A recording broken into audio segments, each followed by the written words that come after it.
Konnichiwa animeshniklar. Anime olamida nima gaplar? Keling, birgalikda bilib olamiz.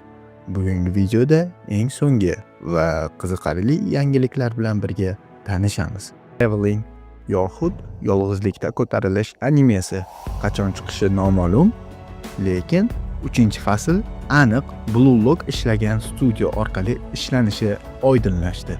Buni eshitib hamma anime muxlislari xafa bo'ldi. Bularning ichiga men ham kiraman. Nega deb savol berishingiz mumkin. Bu, ya'ni Blue Lock animesining animatsiyasini ko'rib, hamma xafa bo'lgan. Animatsiya shunchalik nol. No. Wait. Dandadan animesi. Dandadan animesining 2-fasli shu yilning iyul oyiga chiqishi aniq bo'ldi.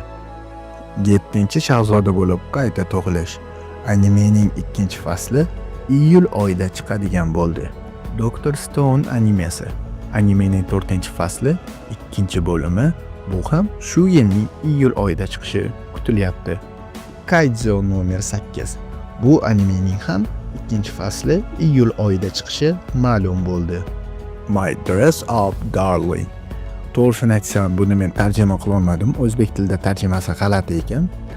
2-fasli, shu animening 2-fasli shu yilning iyul oyida chiqishi aniq bo'ldi. 1 soatlik qizcha yoxud Rent a Girlfriend. Animening 4-fasli shu yilning iyul oyida chiqadigan bo'ldi. Bunny Girl Senpai yoxud bu ahmoq cho'chqa quyon qizning orzusini tushunmaydi. Bilaman, o'zbek tilida neto tarjima qilyapman. Bu animening davomi ham iyul oyida chiqishi ochiqlandi. Sakamotoning kunlari 1-fasl 2-bo'limi shu yilning iyul oyida chiqishi aniq bo'ldi. Sovutli qahramonning chiqishi animening 4-fasli iyul oyida chiqadigan bo'ldi.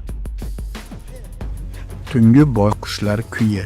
Bu animening 2-fasli ham iyul oyida chiqishi aniq bo'ldi.